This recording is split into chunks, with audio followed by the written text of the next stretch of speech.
Olá, pessoal. Eu sou a professora Ivana da Cruz e hoje nós vamos falar sobre histologia do sistema cardiovascular e linfático. Vamos começar então falando sobre o sistema cardiovascular. Bora comigo. Como você sabe, o sistema cardiovascular é aquele sistema que vai ser responsável pelo transporte do sangue no nosso corpo e que ele é composto por um órgão responsável pela propulsão, que é quem? Que é o nosso coração, que está diretamente conectado com vasos sanguíneos que vão fazer então a circulação arterial, que no nosso corpo é responsável basicamente pelo transporte do sangue oxigenado e vai ter também a sua ligação com a circulação venosa, que geralmente carrega aí metabólitos indesejáveis como o gás carbônico e outros que vão ser eliminados do nosso corpo, ou pelo sistema respiratório, basicamente, ou pelo sistema renal. E entre esses essas duas grandes circulações, elas vão acabar se comunicando por redes de capilares. Então, vamos estudar um pouco sobre a histologia dessas estruturas. Então, vamos começar conversando sobre o nosso coração, que é uma estrutura bastante complexa e que tem algumas diferenças histológicas que vale a pena nós destacarmos.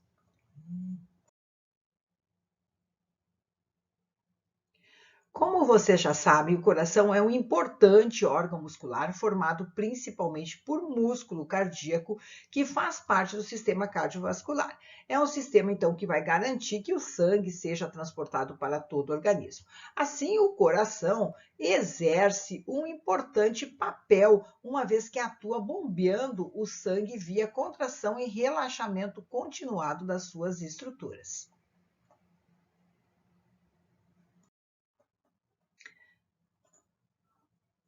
Então, agora vamos falar um pouco sobre a estrutura anatômica do nosso coração. Ele é considerado, então, aqui, ó, um órgão musculoso em forma de cone.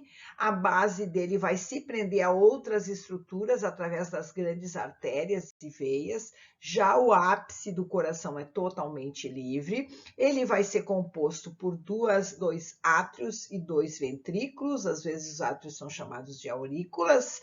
O ventrículo direito vai sair pela artéria pulmonar, como nós estamos vendo aqui, e o átrio esquerdo, pelo átrio esquerdo que vão chegar aqui as veias pulmonares, certo? E do ventrículo esquerdo também, o que vai sair? Vai sair a aorta aqui por baixo, tá? Em termos histológicos, o coração ele vai ser formado por 3 camadas teciduais, que a gente conhece como túnica.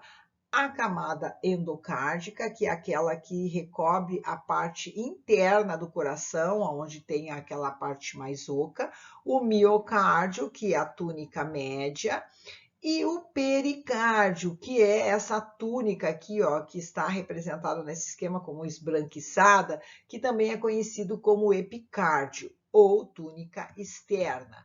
A porção central do coração vai ser formado por um tecido fibroso e é conhecido como esqueleto fibroso e que vai dar apoio principalmente às válvulas cardíacas que vão ficar abrindo e fechando e permitindo então o fluxo do sangue entre os átrios e os ventrículos, e também ele vai estar relacionado com o sistema gerador de impulsos elétricos. Então, pessoal, aqui ó, eu vou mostrar para vocês um corte histológico destacando a região epicárdica, a região subepicárdica, que é formada por tecido conjuntivo, e a túnica média, que é o miocárdio.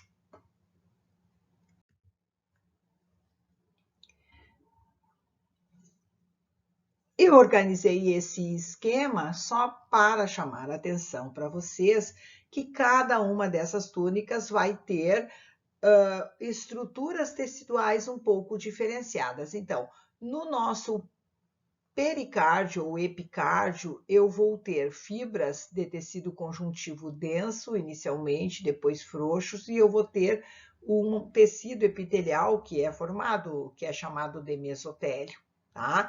Na parte interna também, ó, do coração. Por quê? Porque logo a seguir, ó, vai vir a minha túnica média. Só que entre a túnica média, que é aquela camada muscular, e o pericárdio, as células do pericárdio elas vão secretar um líquido, vai existir um líquido. Então, o pericárdio não está ligado diretamente com o miocárdio. Agora, já o miocárdio, quando ele finaliza, ó, ele se liga diretamente aqui com o endocárdio, que é feito de tecido conjuntivo, e o endotélio, que é um tecido epitelial pavimentoso. Vou falar agora um pouquinho mais, então, sobre o endocárdio. Então, aqui, ó, eu tenho o endotélio, que é uma camada de tecido epitelial pavimentoso, seguido de tecido conjuntivo, até que começa aqui o nosso miocárdio. Tá? Então, a composição é do endocárdio: tecido epitelial pavimentoso simples, capa subendotelial de tecido conjuntivo frouxo e uma capa que a gente chama de subendocárdica, que é feita por tecido conjuntivo, que vai ser rico em vasos sanguíneos, nervos e que vai unir, ó, o endocárdio ao miocárdio.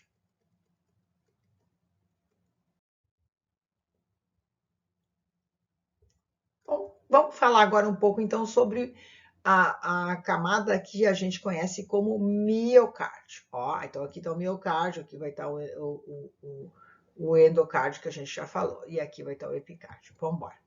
Então, qual é a composição? Basicamente, é constituído por fibras musculares cardíacas, que nós já estudamos lá no nosso tecido, nos nossos tecidos fundamentais, certo? Então, aqui, ó, eu também mostro um outro esquema histológico salientando o miocárdio e a sua relação com o pericárdio, por exemplo. Tá? Então, agora vamos falar sobre o pericárdio, que é essa última camada do nosso coração. Qual é a composição do pericárdio? Ele vai ter o que a gente chama de pericárdio parietal e pericárdio visceral, certo? Ele é formado basicamente por um mesotélio de tecido epitelial pavimentoso simples, apoiado numa fina camada de tecido conjuntivo.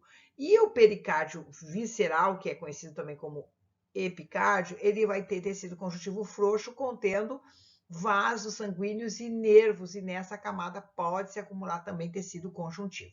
O mais importante é que entre o miocárdio e o epicárdio, nós vamos ter o quê? Secreção de líquido, que vai ser um fluido seroso, que nós chamamos, ou seja, é líquido, e que vai evitar o atrito das superfícies e permite, assim, o livre movimento do coração durante as suas contrações.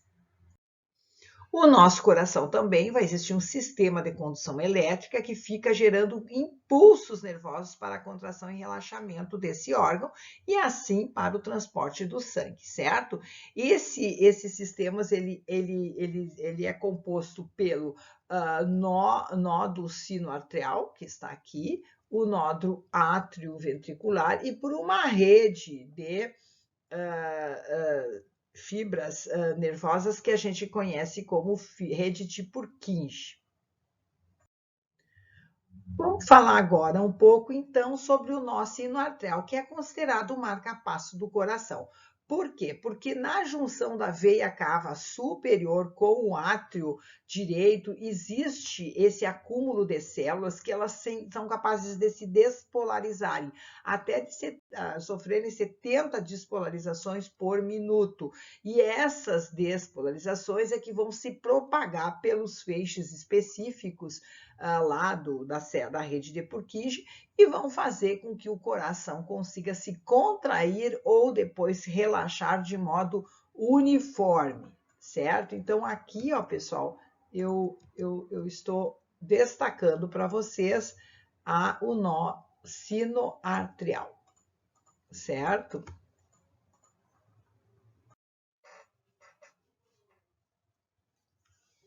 O coração também vai ter uma outra adensamento de células capazes de se polarizar e despolarizar, que nós conhecemos como nó atrioventricular. E ele situa-se no septo interatrial, na junção do átrio direito com o ventrículo direito. Ele só vai funcionar, esse átrio ventricular, como um marca-passo, caso der problema, algum problema de saúde funcional, lá no nosso nó sinoarterial, já que a despolarização dessas células tem um ritmo mais baixo do que o nó sinoarterial. Mas, enfim, funciona aí como se fosse um estepe cardíaco. Do resto, a sua estrutura e a sua composição histológica é parecida com a do nó sinoarterial. Então, aqui então eu vou só destacar para vocês as fibras de Purkinje, que vão ser essas células especializadas que vão conduzir os impulsos elétricos entre os nódulos, tá? E aí a gente chama também que essas fibras se organizam no que nós conhecemos como feixe de His, que é responsável então pela contração harmônica do coração, certo? Do ápice para a base, de modo que a ejeção do sangue dos ventrículos sempre ocorra em direção às artérias, certo? Geralmente, essas fibras de Purkinje também vão se localizar na camada subendocárdica e elas têm células fusiformes, elas são maiores do que os fibrócitos que a gente enxerga ao redor das fibras das células de Purkinje, e elas também acumulam mais glicogênio, por isso que a gente consegue identificar elas melhor, que são o quê? Reservas de glicose para garantir aí energia para os batimentos cardíacos. Para que o sangue flua de uma cavidade para outra, existem válvulas que abrem e que fecham no momento que acontecem as contrações e relaxamentos do coração. As principais válvulas que ligam o coração às artérias, aos vasos, são a válvula pulmonar e aórtica, e as válvulas que vão ligar os átrios aos ventrículos são a válvula mitral e a tricúspide.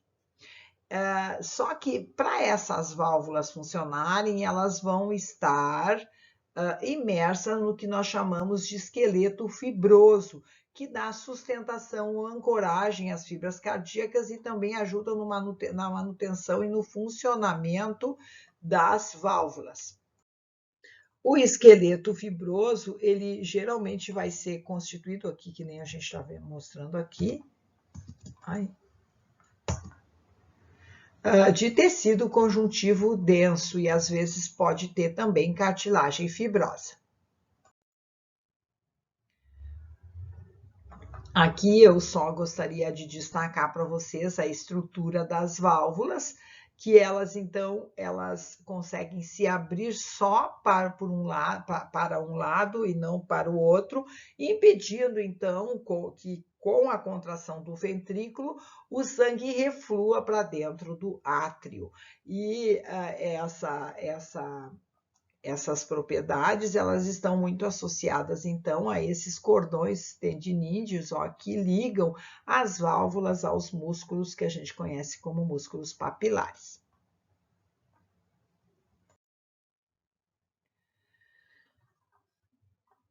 Aqui eu também destaco, ó, um corte do tecido conjuntivo de uma fibra cardíaca, mostrando que ela tem uma porção central que eu chamo de tecido conjuntivo, primeiro fibroso e depois tecido esponjoso, que é esse S aqui, certo? E que é uma camada muito rica, né? E aí em elastina, e também vai ter muito colágeno nessas fibras que vai atuar para amortecer, digamos assim, o impacto da contração muscular do ventrículo no momento que ele bombeia o sangue, e aí ocorre o impedimento do sangue refluir para o átrio. Então tá, pessoal, agora nós vamos falar um pouco sobre os vasos sanguíneos, a estrutura histológica dos vasos sanguíneos, tá? Então, são estruturas tubulares que vão transportar o sangue, que vão possuir diversos calibres. Eles são constituídos pelas veias e pelas artérias. A estrutura histológica dos vasos sanguíneos maiores, ela vai incluir uma túnica íntima, média, adventícia e também estruturas conhecidas como vasa vasorum, que a gente logo em seguida vai falar aqui. Então, está um esquema mostrando as principais túnicas de um vaso sanguíneo de calibre maior. Vamos começar, então, agora a falar um pouco mais sobre a histologia das artérias. As artérias, eu posso ter grandes artérias, conhecidas como artérias elásticas, eu posso ter artérias de médio porte, conhecidas como artérias musculares, e ainda eu posso ter arteríolas e meta-arteríolas. Aqui, ó, eu faço uma comparação entre artérias médias e artérias de grande porte e elásticas e artérias musculares. Aqui em azulzinho, então, mostra que as artérias musculares, elas têm maior quantidade de depósito de fibras elásticas do que a outra. Em relação às artérias elásticas de grande calibre, a gente pode observar aqui, ó, que nós temos uma camada mais interna, que é a túnica íntima, que é a epitelial. Aí eu vou ter uma túnica média, e debaixo desse epitélio eu sempre vou ter um tecido conjuntivo, como vocês aprenderam. Aí eu vou ter aqui o quê? Uma camada intermediária, a OMO, que é geralmente feita de músculo liso, e depois uma camada adventícia mais externa, de tecido conjuntivo, que eu posso encontrar os chamados vasa vasorum. Aqui, então, eu só destaco para vocês um esquema dessas túnicas, aonde essa túnica adventícia aqui, ó, tem um monte de estruturas conhecidas que a gente encontra no tecido conjuntivo, que nem fibroblastos, células musculares livres, colágenos, macrófagos, e até mesmo, então, pequenos vasos que nós conhecemos como vasa vasorum, tá? Então, o vasa vasorum são vasos que vão, são pequenas artérias que vão penetrar nos vasos maiores, ali nesse tecido conjuntivo da adventícia, e vão se ramificar e vão irrigar, então, essas células desses grandes vasos para garantir a sua nutrição e oxigenação.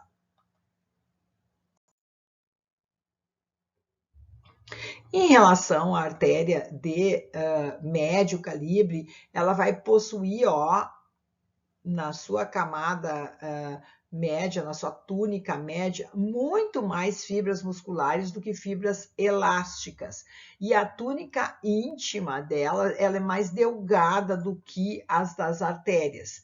E também agora mas mesmo assim, quando a gente pega aqui, ó, a adventícia, aí ela é um pouco maior e a gente pode também encontrar vasa vasorum, tá?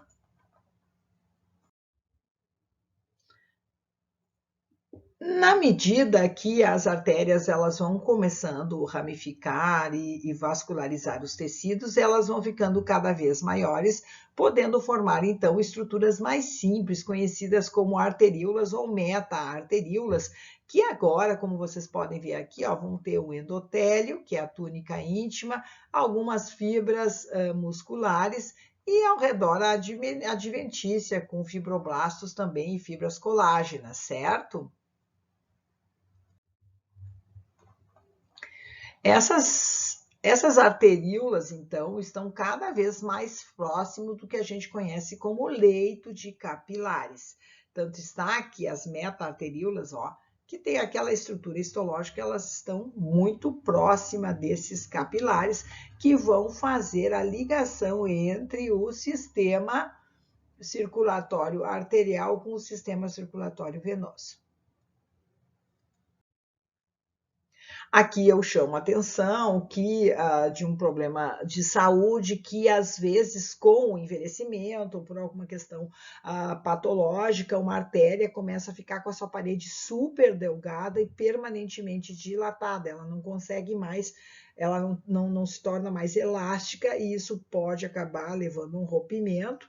Se essa aneurisma, por exemplo, for na cabeça, pode matar o paciente. Agora vamos falar um pouquinho sobre a histologia das veias. As veias também, ó, elas vão ser forradas por uma camada chamada túnica íntima, formada de células endoteliais. Vai seguir agora uma túnica média, formada também por fibras musculares lisas, mas bem menos larga do que a das artérias, e depois uma túnica adventícia, ó, que também pode possuir células musculares lisas, fibras de colágeno, geralmente fibras nervosas não mielinizadas, fibroblastos e também vasavasorum. Não, vasavasorum não, desculpa. Tá. Então, aqui, ó, nesse corte histológico, tá bem para ver as diferenças histológicas entre uma artéria, ó, e uma veia. Aqui o lúmen da veia, a parte oca da veia é bem maior do que a da artéria, e a gente observa, então, que a túnica média é bem mais fina em relação à artéria, como nós podemos observar.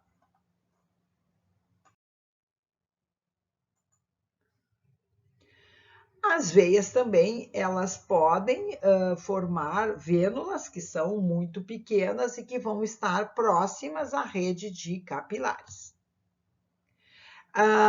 É interessante comentar que as veias podem ter estruturas conhecidas como perícitos. Os perícitos eles vão ajudar na regeneração dos vasos quando eles se rompem e, além disso, fazem uma contração para evitar a perda sanguínea quando a gente acontece, por exemplo, uma lesão, uma cirurgia, tá? E eles se fazem presentes nas vênulas e não nas veias de médio e grande calibre, certo? E aqui também eu chamo a atenção nesse caso, que no caso das vênulas não vai haver vasoconstrição. Quem faz a vasoconstrição, ou seja, fica mais contraído, vão ser as veias maiores. Muitas veias de médio calibre elas vão possuir válvulas internas também que vai impedir o refluxo do sangue. Essas válvulas são principalmente abundantes nas veias das pernas, onde elas atuam contra a força da gravidade. Então, uma válvula venosa ela é composta por 2 folhetos, cada um contendo uma prega delgada, ó, uma prega delgada de tecido conjuntivo com bastante fibras colágenas e elásticas que são ligadas na parede, ó. Aí o que acontece? Depois que o sangue passa, se ele tentar refluir, elas trancam. Elas não vão para trás para evitar que o sangue fique totalmente, principalmente lá embaixo nas nossas pernas, tá? O refluxo do sangue e a força, então a gente vai bloquear E é importante chamar a atenção que essas válvulas são exclusivas das veias e não das artérias, já que as artérias não pulsam, não tem aquela contração causada pela maior elasticidade que a gente encontra nas artérias. Aqui também tem uma situação patológica, que é quando não acontece o bom funcionamento das válvulas e que aí pode acontecer as famosas varizes, né? Por uma série de motivos, incluindo a idade. Também as veias elas podem se inflamar, esse é o caso, por exemplo, da vasculite, que é um termo geral para um grupo de doenças que envolvem a inflamação dos vasos sanguíneos. Agora, então, a gente vai falar um pouco sobre o sistema cardiovascular, considerando a rede de capilares. Tá? Então, os capilares, vale lembrar que são uma rede de pequenos, finos vasos que vão ligar o sistema arterial com o sistema venoso. Então, existem 3 tipos de capilares: o contínuo, o fenestrado e o sinusoide, certo? O capilar contínuo é caracterizado pela ausência de poros. Aqui, como a gente pode ver, peraí, ele não tem poros. Então, esse é o tipo de capilar que a gente encontra, por exemplo, em todos os tipos de tecido muscular, tecido conjuntivo, glândulas exócrinas e tecido nervoso. Eles são compostos basicamente por uma célula epitelial pavimentosa que ela está bem aderida uma à outra e aí então é fácil de fazer as trocas gasosas e metabólicas, certo? Deixa eu ver o que mais que eu posso falar aqui. Também esse tipo de capilar eu vou encontrar aí formando a barreira hematoencefálica, tá? Bom, então agora vamos falar sobre o outro capilar, o fenestrado. Esses aqui vão ter poros ou fenestras, certo? E eles são cobertos, então, por uma espécie de diafragma. Eles são encontrados principalmente no pâncreas, intestinos, nas glândulas endócrinas. Por quê? Porque permite a passagem muito grande de substâncias para o seu interior ou para fora dele, certo? Então, ele facilita a passagem de substâncias. Esse tipo de capilar é encontrado em órgãos, então, onde existe intensa troca, né, de moléculas entre as células e o sangue, ok? Finalmente, eu tenho os capilares sinusoides. Eles têm um diâmetro mais aumentado e eles também têm muitas fenestras grandes, mas eles não vão ter diafragma, ou seja, não vão ter alguma estrutura que abre e fecha. E apenas a parede endotelial deles é descontínua. E isso é importante também, porque vai permitir principalmente maior troca entre o sangue e os tecidos, tá? Os sinusoides são revestidos por endotélio e aí a gente pode imaginar que através desses capilares passam aí estruturas bem maiores, até mesmo uma célula, por exemplo, né? Então, o trajeto tortuoso desses capilares aí também vai interferir na velocidade da circulação sanguínea e vai ajudar aí a algumas funções de alguns órgãos, como é o caso do fígado, de órgãos hematopoióticos, como a medula óssea e o baço, que precisa estar entrando e saindo células. Bom, pessoal, agora que a gente já tem uma visão geral sobre a histologia do sistema cardiovascular, vamos falar sobre o sistema linfático do nosso organismo, que é composto por várias estruturas aqui e que estão relacionadas com a nossa resposta imune. Aqui, então, nós vamos comentar um pouco sobre as tonsilas, os linfonodos, o baço e o timo. Vamos começar destacando que o tecido linfático, ele pode ser caracterizado como um tecido linfático difuso, cordonal ou folicular ou nodular, certo? O tecido linfático difuso, por exemplo, eu vou encontrar no timo, na medula, o tecido linfático cordonal, que a gente chama de parênquima linfático e que tem gânglios, eu posso encontrar, por exemplo, nos núcleos brancos do baço, e o linfático folicular eu posso encontrar, por exemplo, nas nossas amígdalas, que a gente chama de tonsilas, e em outras regiões de órgãos linfáticos. Vamos ver, então, como é que estão constituídas as tonsilas, que a gente conhece como amígdala, né? Mas que, na realidade, são estruturas imunes que a gente vai encontrar, ó, dentro da nossa boca. As que estão mais associadas ao palato lá é a parte superior ao teto da nossa cavidade oral, a gente conhece como tonsila faríngea. Aí eu tenho as tonsilas palatinas e a tonsila lingual. Todas essas estruturas, elas são formadas, então, por aglomerados de tecido linfóide nodular, que eles vão estar parcialmente encapsulados e que vão proteger o organismo contra a entrada de patógenos ou mesmo de resíduos que possam provocar alguma resposta imune e que estão presentes no ar ou mesmo nos alimentos, certo? E eles vão ter, essas estruturas, uma grande proliferação de células imunes conhecidas como linfócitos B e que podem se diferenciar em plasmócitos e produzir anticorpos, tá? O que mais que a gente pode dizer? Tá. Geralmente, agora a gente vai falar um pouco melhor de cada uma dessas tonsilas. Então, vamos falar um pouco sobre as tonsilas palatinas. Elas têm uma forma de amêndoa com a 2,5 centímetros de diâmetro. A gente pode observar invaginações que nós conhecemos de criptas, e essas criptas e o tecido que a gente encontra próximo a essas criptas, ele é feito de epitélio estratificado pavimentoso e um tecido linfóide subjacente, certo?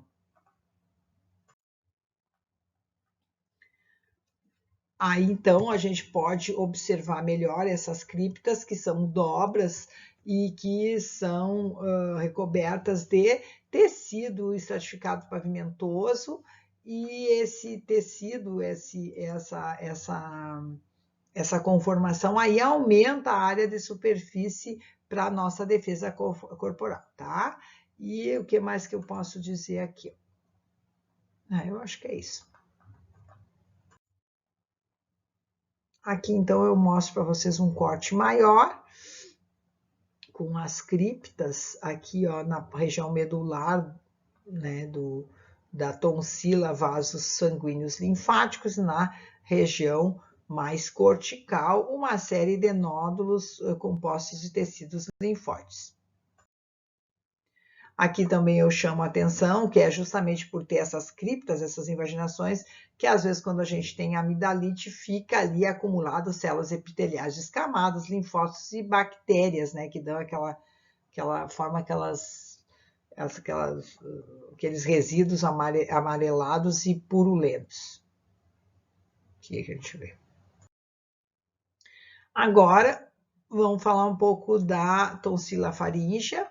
Ela vai ser recoberta por um tecido pseudoestratificado colunado ciliar, com células caliciformes. Ela não vai possuir cripta, certo? Mas ela pode ter algumas pregas, e também ela está ainda associada com algumas glândulas que produzem aí muco. Aqui, então, eu também destaco para vocês que quando essas tonsilas faríngeas, elas ficam permanentemente e cronicamente inflamadas, elas formam o que a gente chama de adenoides, que geralmente, às vezes, são retiradas cirurgicamente da pessoa. Em relação às tonsilas linguais, a gente pode dizer que elas são situadas no terço inferior posterior da língua, certo? E elas são recobertas por tecido estratificado pavimentoso, que forma também criptas entre cada uma das tonsilas, e tem ductos de glândulas salivares mucosas que vão estar associadas nesse tecido. Aqui aparece aqui. Bom, agora eu vou comentar para vocês um pouco sobre a histologia dos linfonodos. Os linfonodos, eles são praticamente filtros da nossa linfa que ficam removendo, então, partículas estranhas antes que ela retorne ao sistema circulatório. Eles são numerosos, existem cerca de 500 a 600 espalhados por todo o nosso corpo, e eles vão se colocando ao longo dos vasos sanguíneos, certo? Geralmente são encontrados em grupos ou em cadeias. Ocorre, por exemplo, no pescoço, nas axilas, nas virilhas, e eles são órgãos pequenos, de 1 a 20 milímetros, ovoides, com uma reentrância que a gente chama de hilo, certo? Aí vai ter um lado mais convexo e o outro mais côncavo, essas estruturas, tá? E é através desse hilo aqui, ó, que vão penetrar as artérias, os nervos, e que vão sair também as veias e os vasos linfáticos eferentes, certo? Então, é uma estrutura que não é uma estrutura tão simples assim, é bastante complexa, certo? Aí a linfa, ela vai percorrer um caminho unidirecional por conta porque existem válvulas nesses vasos linfáticos que impedem, então, que essa linfa volte, certo? Eu ainda vou ter aqui, ó, em termos histológicos, uma região medular e a região paracortical e a região cortical, certo? Então, na região cortical, eu encontro um tecido linfóide mais frouxo e ela também, o que mais que eu posso dizer? Eu vou ter células proeminentes, que são os linfócitos B, plasmócitos, e na região paracortical eu já vou encontrar, não vou encontrar nódulos linfáticos tão proeminentes assim, certo? O que mais que eu posso mostrar aqui? Então, tá aqui, ó, o B, aqui eu tenho um nódulo linfático, aqui eu tenho uma cápsula que envolve esse nódulo. Aqui dentro, então, eu tenho um nódulo linfático, aqui eu tenho trabéculas de tecido conjuntivo, certo? E que vão estar, e que dão suporte a esses nódulos. Aqui eu também, então, destaco a região cortical, com os nódulos no linfonodo. E aqui a região medular, certo? Com o que a gente chama de cordões medulares, que é tecido linfóide mais difuso, ainda que eu tenha o linfócito B, plasmócito, grande quantidade de macrófago, e a linfa, então, corre pelos seios medulares, né? Então, isso é importante comentar com vocês.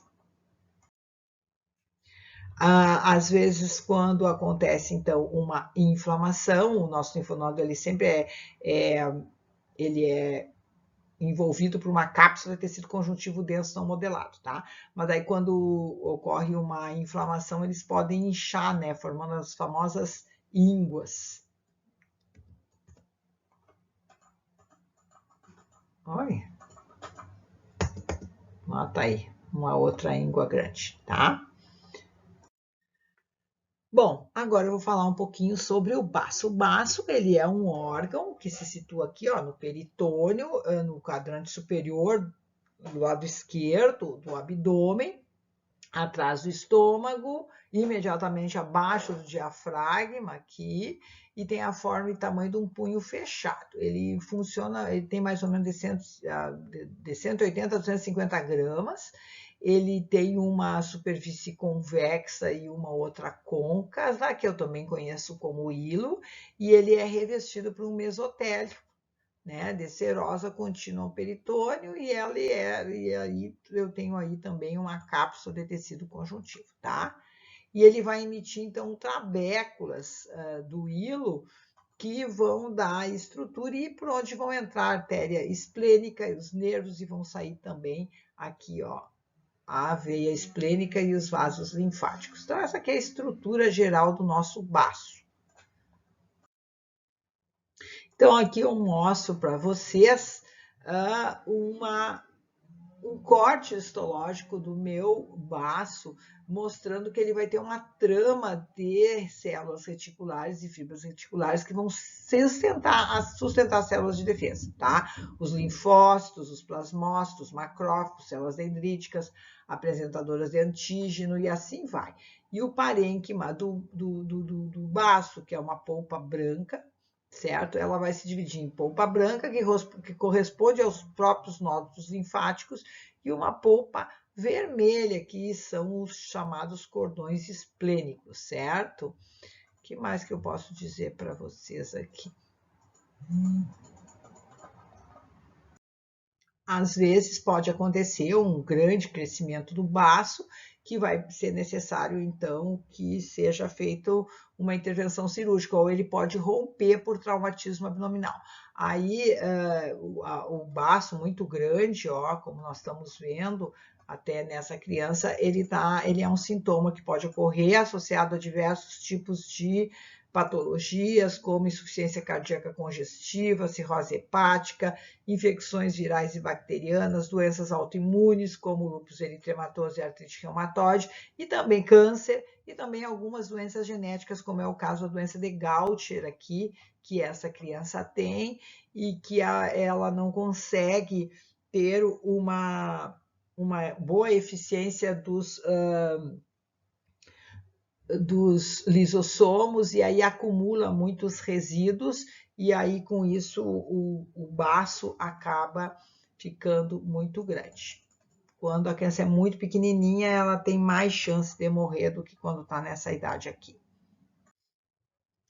Bom, pessoal, vamos dar uma olhada aqui agora rapidinho na histologia do timo, certo? O timo, ele é um órgão bilobado de formato piramidal, tá aqui, de formato piramidal e achatado, situado no mediastino do tórax, e o seu peso varia ao longo dos anos, porque quando a gente é bem criança e tudo, ele é maior, então na puberdade ele chega até de 30 a 40 gramas, e na velhice depois, ele é em torno de 16 a 6 gramas, ele atinge o seu peso máximo, a sua função máxima na puberdade, depois ele evolui, né, ele diminui de tamanho, certo?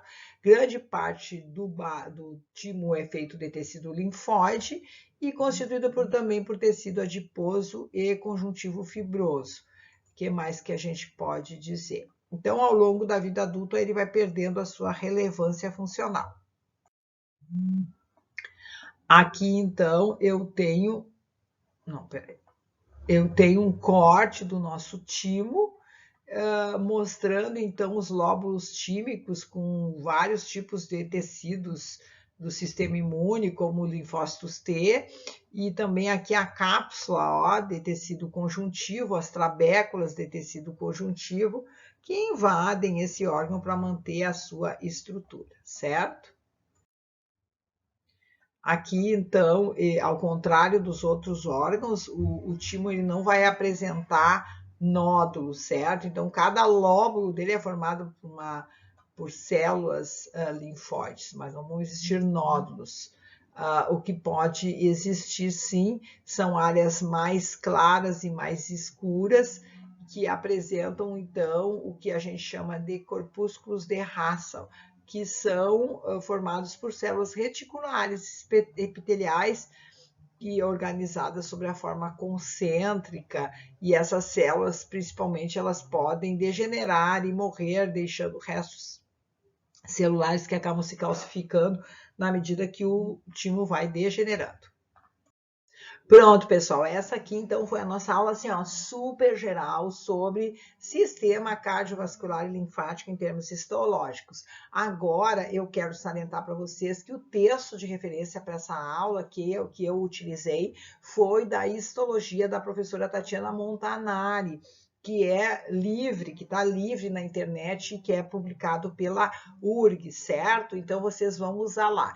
Agora, também é importante comentar para vocês, meus alunos, que agora vocês vão ter que fazer os estudos dirigidos, os questionários, que têm informações muito mais aprofundadas e relevantes sobre esses tecidos. Isso aqui é só para vocês terem uma visão geral de como é que se organizam o sistema cardiovascular e o sistema linfático enquanto histologia, tá? Beijo, estudem, façam exercícios e até a próxima.